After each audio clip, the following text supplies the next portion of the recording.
Okay, today we are going to have a lesson about the law of equimonetary or principle of equimonetary. In our previous lesson, we were talking about law of diminishing monetarity, and that was stating us that every additional unit consumed by a consumer will have lower monetarity than the previous unit. Okay, we have also analyzed where is the consumer equilibrium in single good model. Like if consumer is consuming one good in one time, so he will be in equilibrium when monetarity of the last unit consumed is equal to the price paid by the consumer. The previous units, they are having more monetarity than the price paid. Therefore, consumer was enjoying what? A consumer surplus. Clear? But where is the consumer equilibrium? We had discussed this diagram, if you remember. Here it is the monetarity and price. This is the demand or monetarity curve, and this is the price of the product. So where monetarity and price are equal to, this is the equilibrium quantity or equilibrium of the consumer, which is the number of units consumed by the consumer where his satisfaction will be maximized. This is a point where monetarity is equal to the price paid by the consumer for the last unit consumed. After this, consumer will not increase the consumption as price paid is higher than the monetarity drawn by the consumer. Now the question is, if consumer is consuming more than one commodity, this is a single good model where consumer is in equilibrium, but in reality we are not consuming a single good, we are consuming more than one good. So if he is consuming two goods in broad category, one is food and another is the clothing, he is spending his all income on buying food and clothing. So where will be the consumer equilibrium? This is the principle of equimonetary that tells us that each dollar spent on different goods, if it is having the same monetary to the consumer, then consumer will be in equilibrium. That utility of money remains constant. If he is spending his income in more than one good, so where is the consumer equilibrium? This is the principle when each dollar, I am writing dollar, you can write any currency. Suppose we are writing rupees, we are writing pound sterling. So any currency unit which is used as a medium change, that can be used over here. So each unit of money, or in terms of dollar or in terms of rupee, if when each dollar spends on different goods,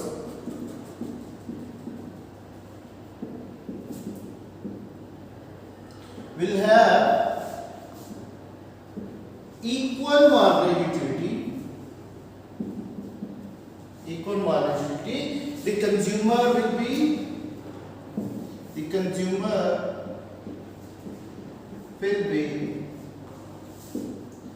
in equilibrium, or his or her total utility of all the goods will be maximized within given income and the prices of the goods. Within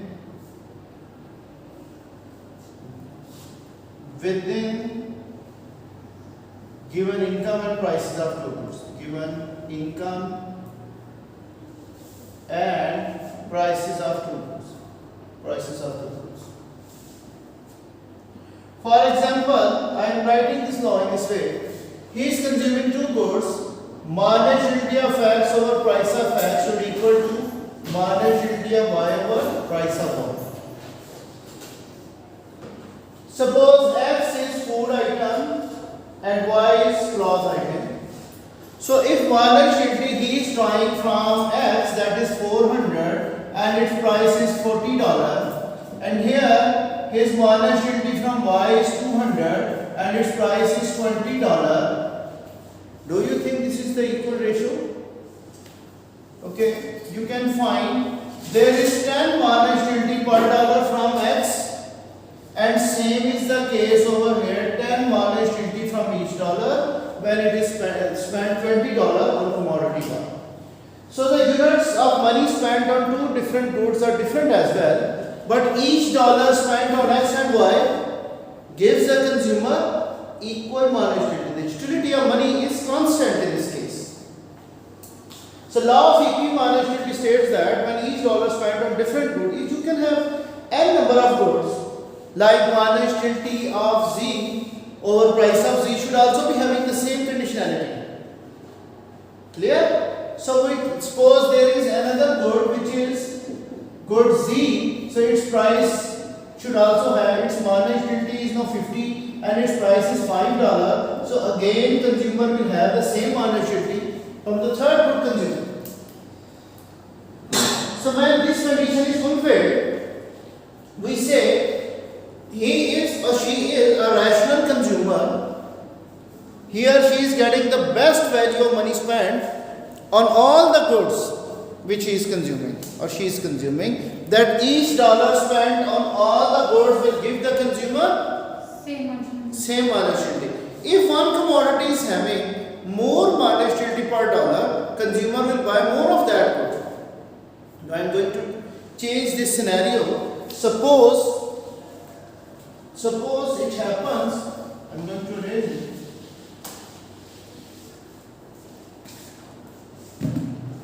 If marginal utility from X, that is 10 per dollar, but here what is happening? He is also getting 400 by 20.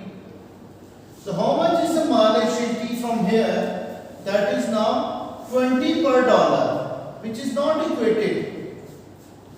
Here per dollar spent on commodity Y gives the consumer more managed utility than commodity X.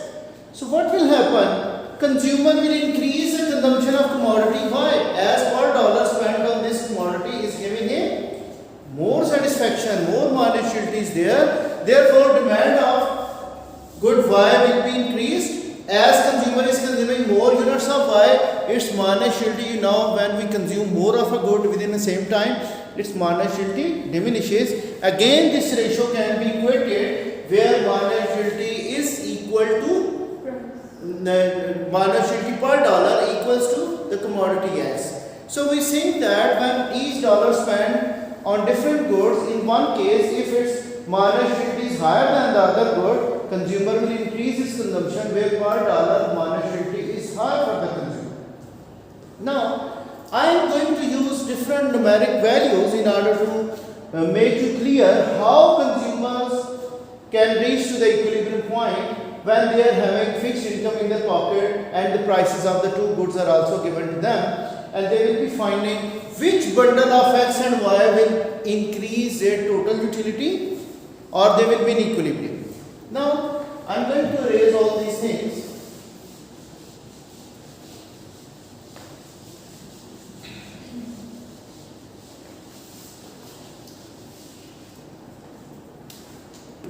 Suppose income of the consumer is denoted by M, that is $12. How much income consumer is owning in his pocket? That is $12. He is consuming two goods. Price of X is $2, whereas price of Y is $1. He is having the income constraint that $12 he has to spend on two goods X and Y, where price of X is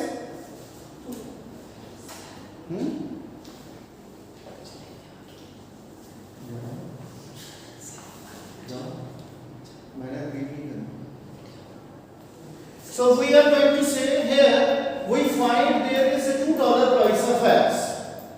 So here I am finding the different affordable bundles of X and Y. If consumer spends all his income on commodity X, how many units he will be able to buy? 6 units only, and nothing of Y is consumed. This is one affordable bundle A, where all his income spent.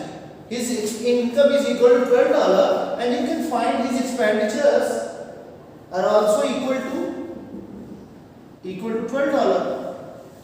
Now, if he decreases consumption of X by 1 unit, here he is going to spend 10 units of dollar, but 2 units of Y he can buy now because $2 are released when he is going to decrease 1 unit of X. equal to the income of the consumer. So as he is decreasing 1 of x, he is able to increase 2 units of y.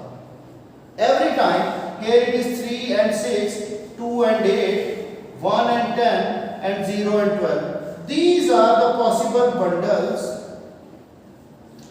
where the consumer income is whole spent on x and y. All these bundles are equally affordable by the consumer.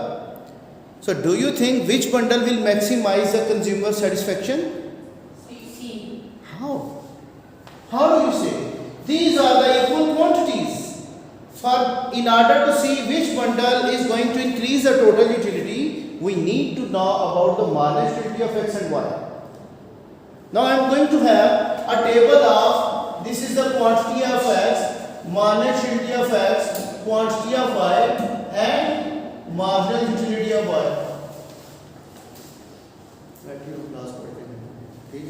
So here there is 1 unit, second, third, fourth, fifth and sixth. I am starting from here. The first unit gives him the marginal utility of 16. And as he consumes the second unit, his marginal utility goes to 14. For the third unit, here it is going to be 12, and then 10, 8 and 6. These are the pre-assumed values. In order to give you an idea, if a table is given to you in your MCQs table, how will you be able to find the right answer from this table? We have this table in our MCQ paper sometimes, and students are asked to find the right answer from here, A, B, C, D. There are 4 options given. You have to find which bundle is going to maximize the consumer satisfaction. Now see, the marginal utility of y that starts from 11.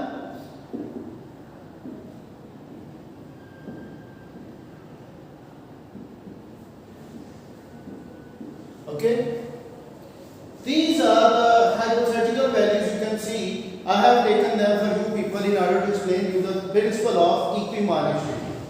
Now take one bundle, one by one, each bundle, and check where the condition of law of equimarginality is fulfilled.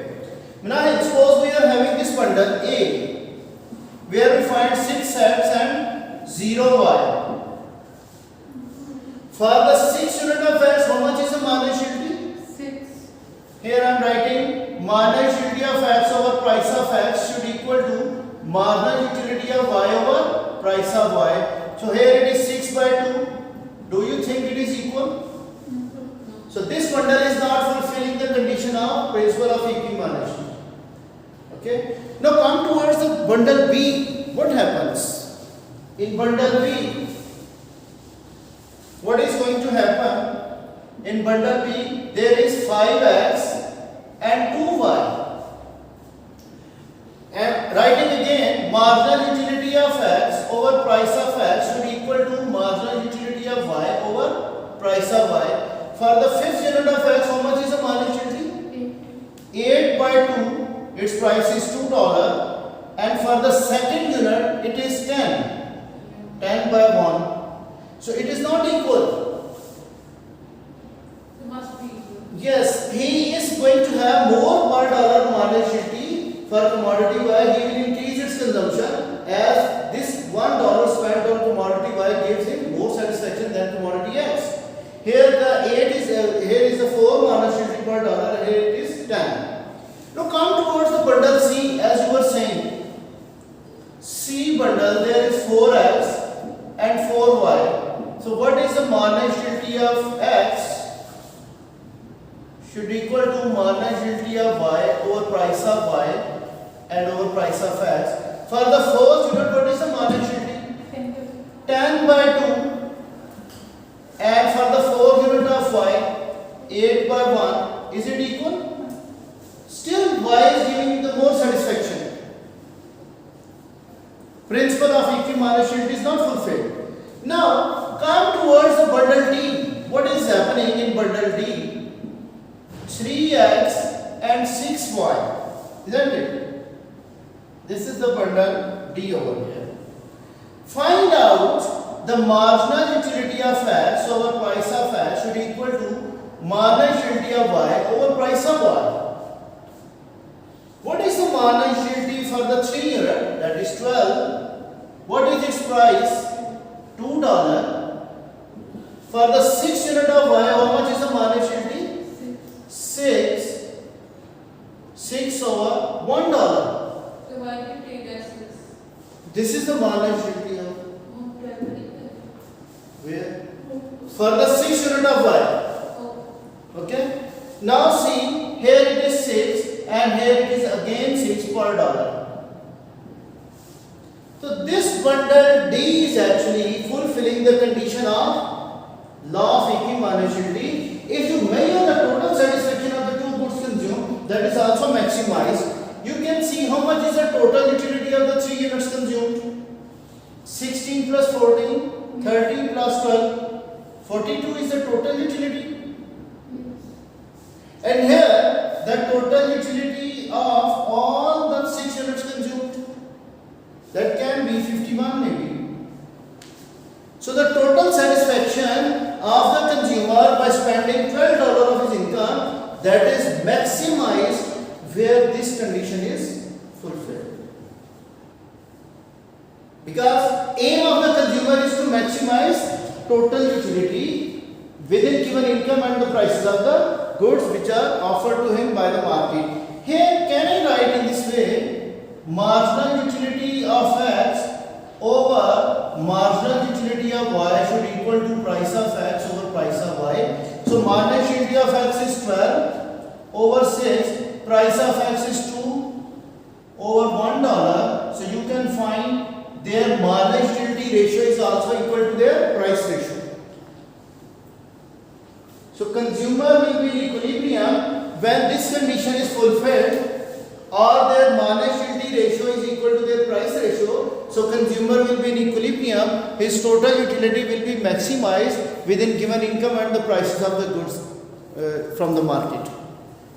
Clear or not? This is our last topic of about utility theory or cardinal approach of consumer behavior.